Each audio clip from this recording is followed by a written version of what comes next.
Welcome back. So yesterday we started taking a look at decorating with color, how to work with color. And yesterday we just took an overview of what color can do. And I thought today we would move into a very specific area and take a look at what a single pop of color can do to a room. So, when we come back, we will get started.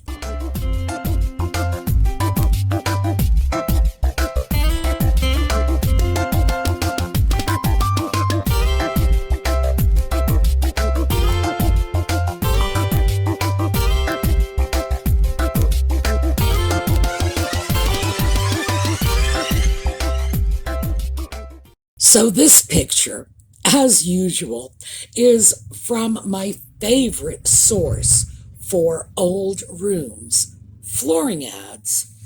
This is a picture of a bedroom from the 1920s with, you guessed it, linoleum flooring, because that was a huge push, and linoleum flooring was rather common in bedrooms in the 1920s.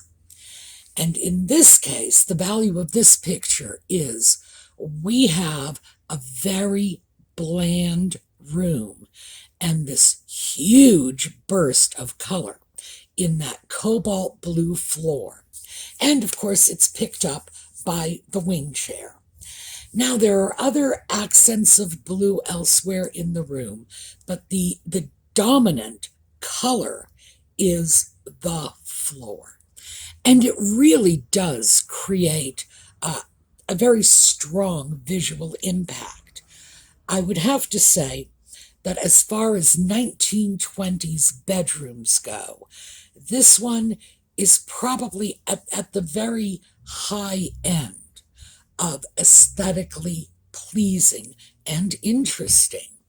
So that's just here so you can see this is not some brand new novel thing that I'm throwing out at you saying, oh yeah, 21st century. No, this bedroom with its beautiful cobalt floor is 100 years old. So let's take another look at blue. Now this is a black and white room. Very modern, very modern. I would say it's bordering on industrial with the black railing, and what we have here is black and white and this blue sofa.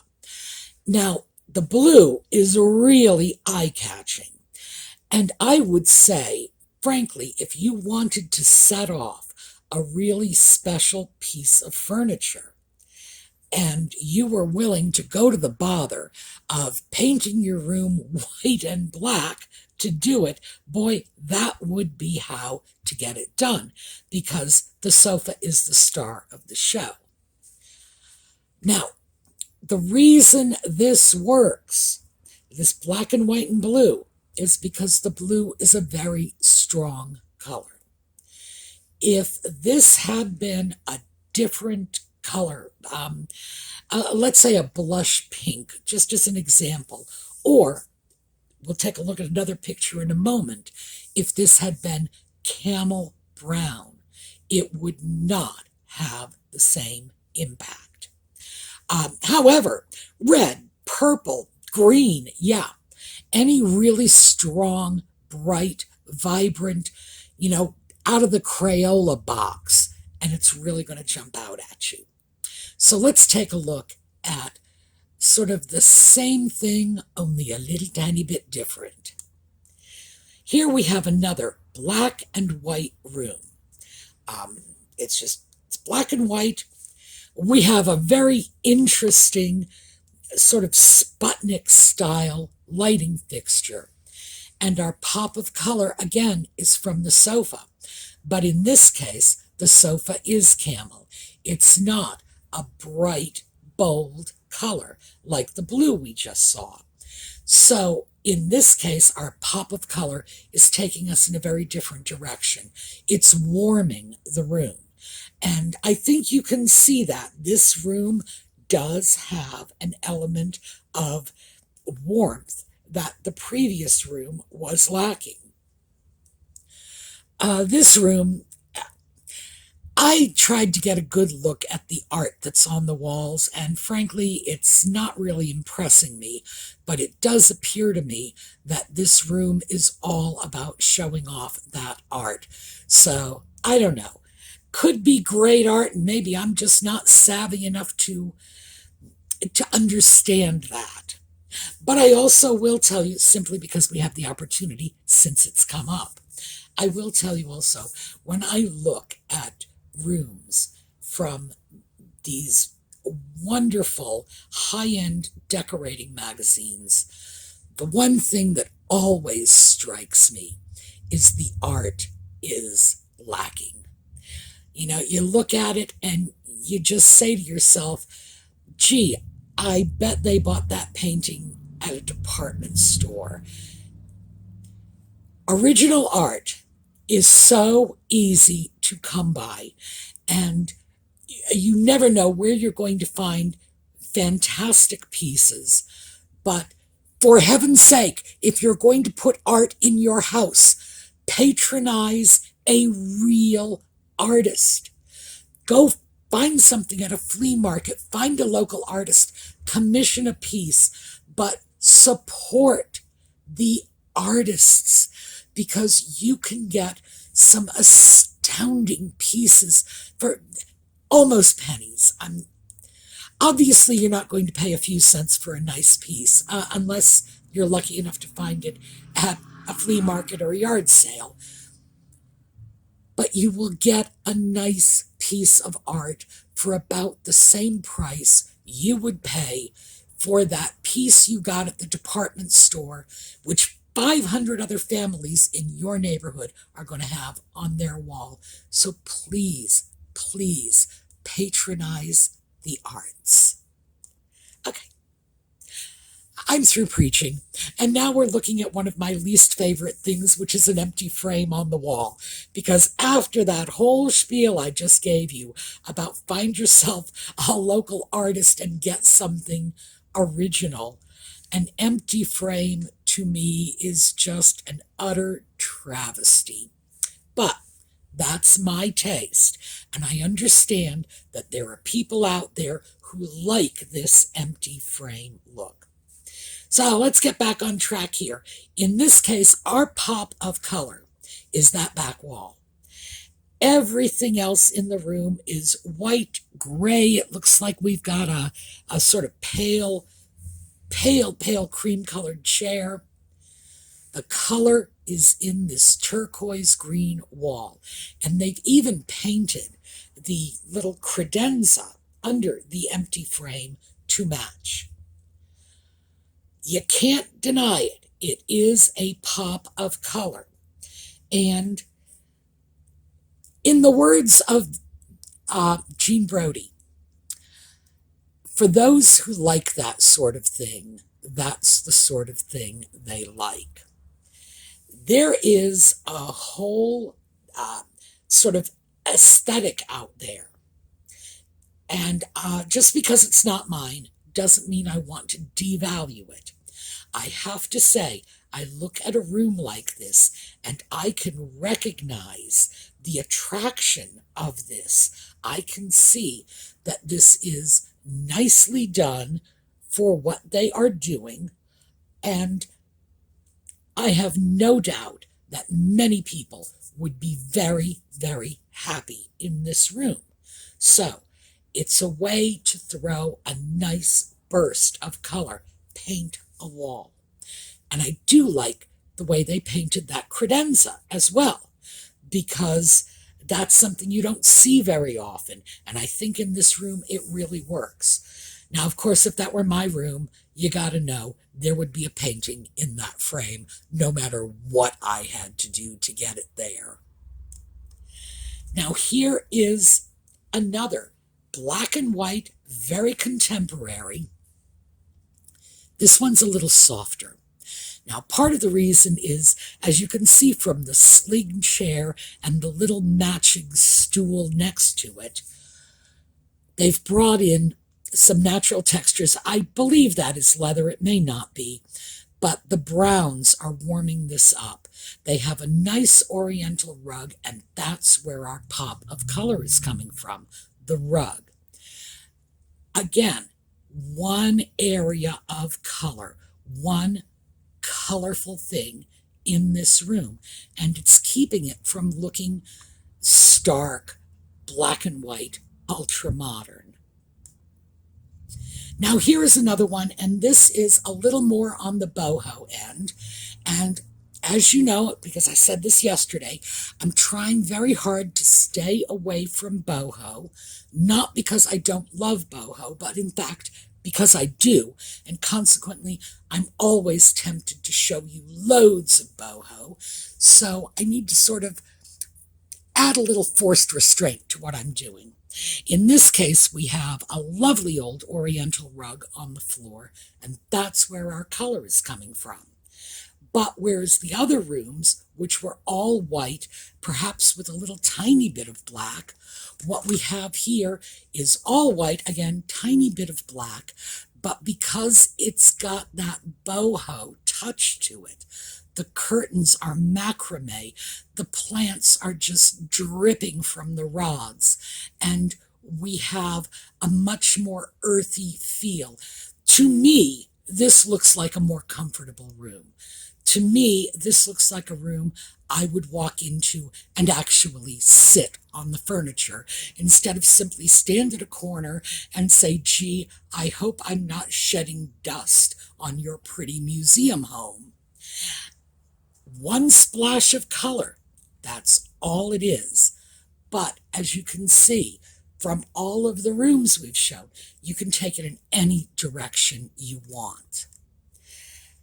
Now this one is interesting because if you'll take a look at the lower right-hand corner, we actually have a before picture of this room. And apparently this room was at one time all white with a little bit of gray accenting in the furniture. And what they did was they just painted the walls shot green. That's the color of the crayon you pull out of the Crayola box. Obviously, it is an improvement over the other room in the lower corner, because that could be a full color photo or a black and white photo, and we have no way of telling.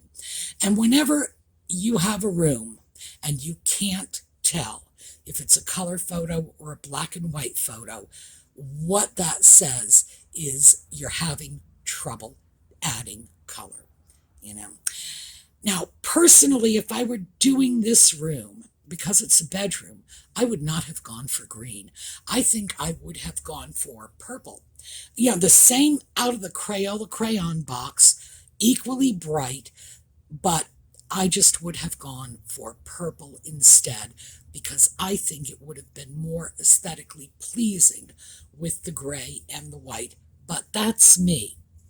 Obviously, what this is telling you is your color can come from a can of paint with no more skill than it takes to paint a wall, and I shouldn't say that's not a serious skill.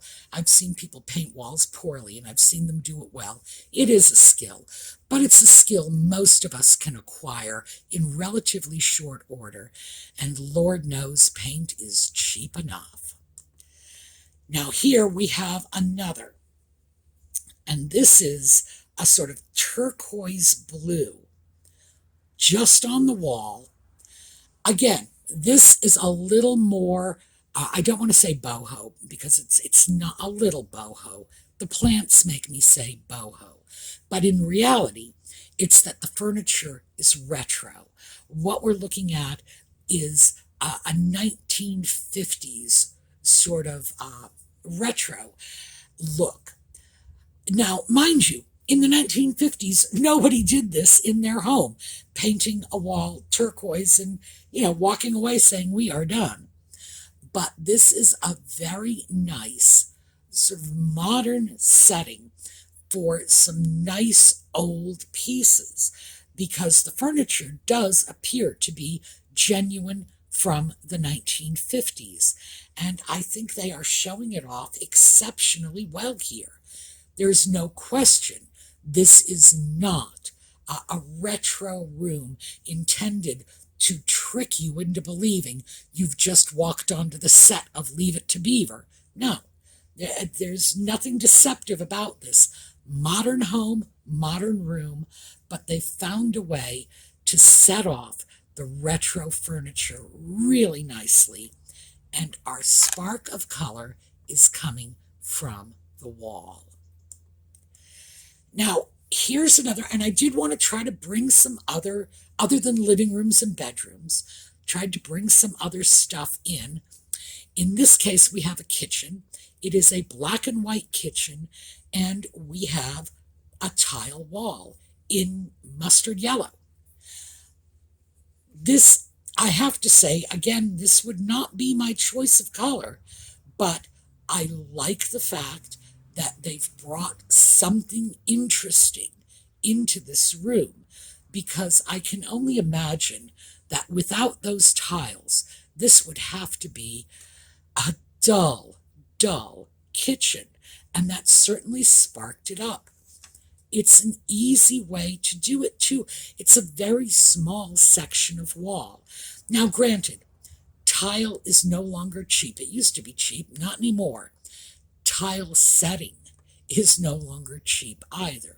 So even a very small section of wall like this could set you back a bit, but absolutely worth it, especially if this yellow is a color you love, if this is the feel you want from your kitchen.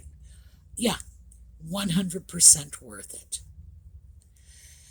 Now this one, also a kitchen. As you can see, our spark of color is coming from this old restaurant range. Now, I do believe it is a vintage range. I can't really be sure because the picture is very small, but I also believe that range was repainted in that mustard yellow color. I think that's very effective. I think it's a fantastic way to call attention to an old range.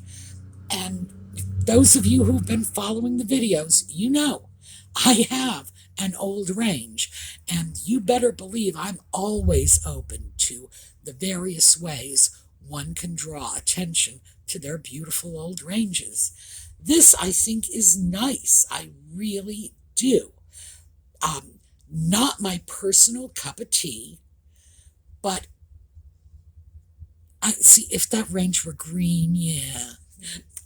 But seriously, I look at that and I think, yeah, I get what they were doing, and they've done it. It's very effective. They've pulled it off. They've made that range the focal point of their kitchen. Now back to living rooms. So what we have here is gray. We have gray walls. We have pretty much gray everything, except for this amazing green sofa. Now, what I like about this is, even though our main pop of color is from the green sofa and everything else could be, a black and white print, they've picked up the green. There are green jars on that etagere in the background. There's a green shade on the lamp. There's a green vase on the coffee table. I like the fact that they've taken that one color and they've drawn it out into the room. I think that was a good call. Now here's another one. And they too have done something very interesting, something I really like. Again, gray. This is just gray. And our color is coming from the sofa. Now, we also have it in our bug pictures. Once again, don't want to sound like a broken record, but you got to know you could do better than bug pictures for your living room. Remember what I said, patronize an artist. We also have a secondary pop of color. And that's what I think really makes this particular room. And I know I started off this video saying we're going to take a look at one pop of color, and that's it. But if we have the opportunity to expand a little, why not?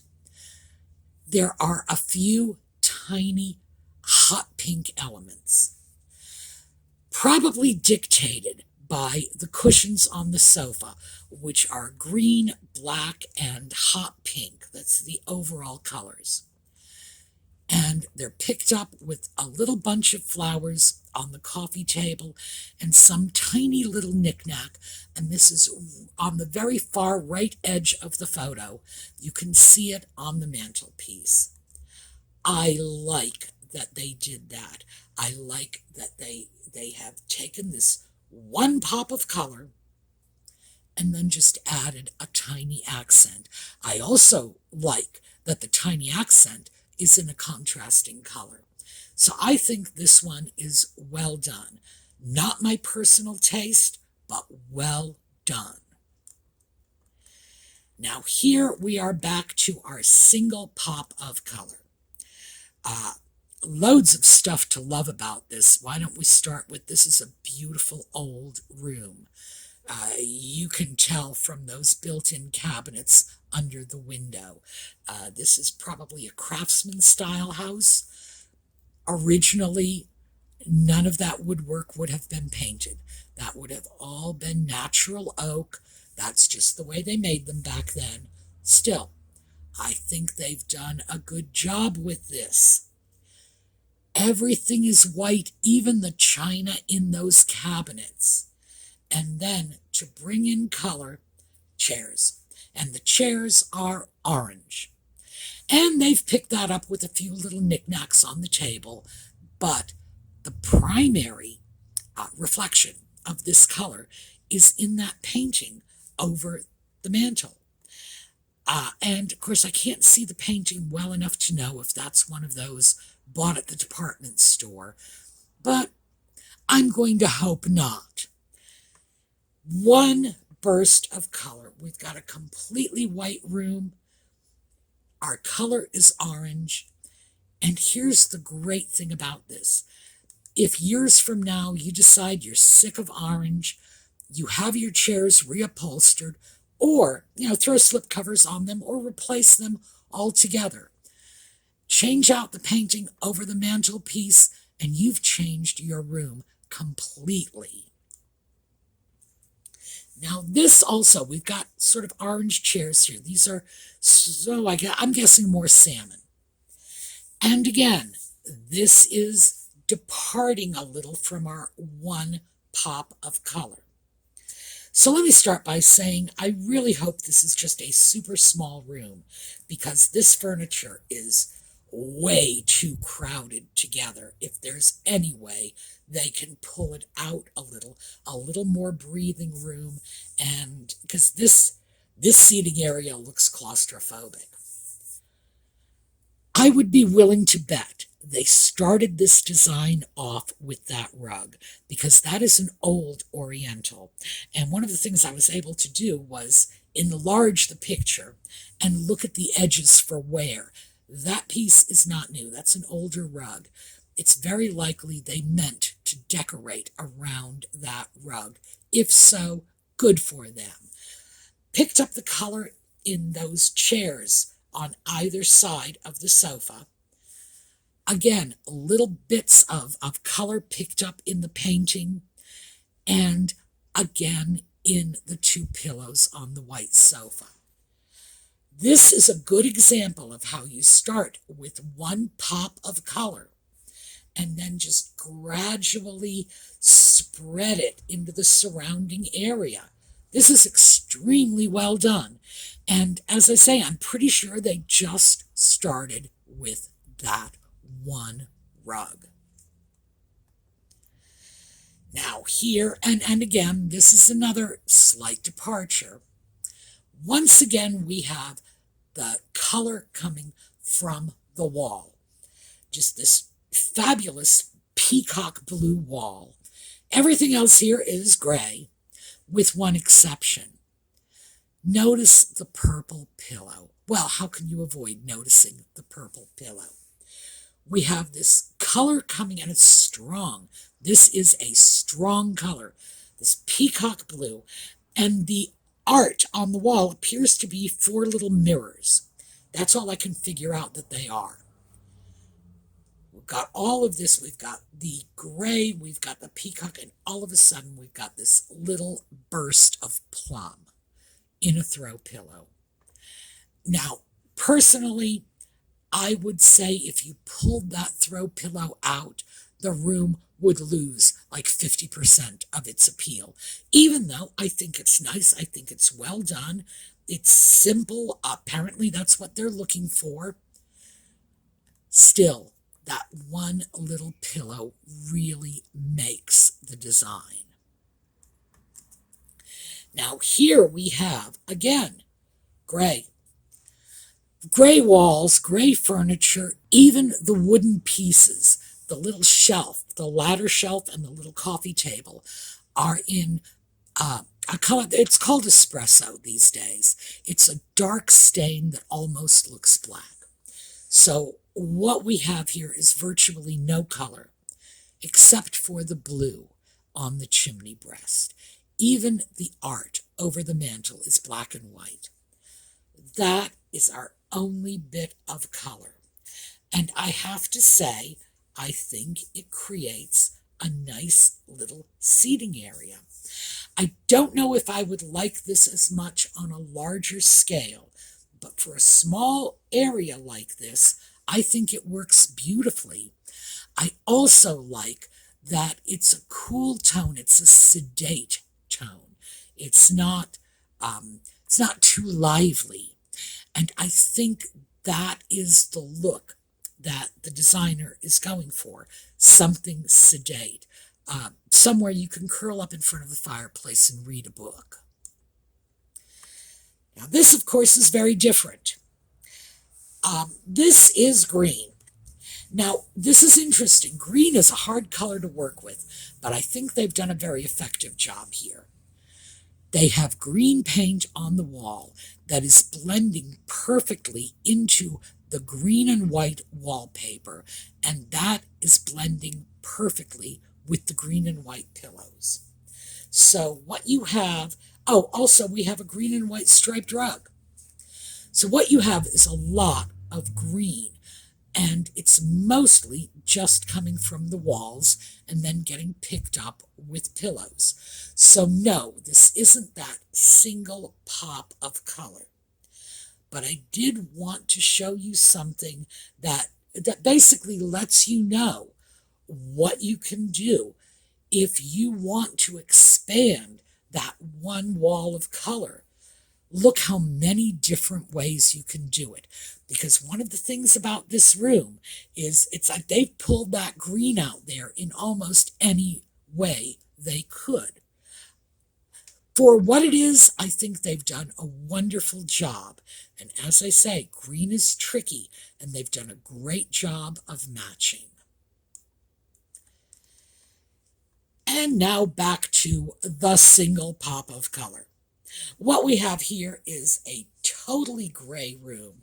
And by the way, I'm pretty sure this is an advertisement for one of those like department store art services, because I've seen backdrops like this many times, and I think this is all about showing off that painting. Doesn't matter. The principle is the same. If you have a gray and white room, you can absolutely bring it alive with just a bright painting on the wall. I like this. I think this really, really works. And again, all of our color, 100%, is coming from that painting on the wall. So, why don't we just stop here, because we are, as usual, getting tight on time. We will take a look at a slideshow on the way out. I think we're going to take a look at something Lisa from DesertDragonworks has sent me. She sends me pictures of her critters and the flowers in her backyard, etc. But I think we should do this because we have been talking, well, I have been talking, and you have been listening to my lecture about patronizing local artists. Find yourself an artist. Don't throw your money at a department store. Throw your money at a struggling artist. Believe me, you'll be happy you did. So, why don't we just hear from our own resident artist on the way out? For those of you who stay with me this evening, 8 o'clock, we will have Just Chattin'. For those of you who stay for the thrifting and projects and decorating videos, I will see you next week. Have a terrific day.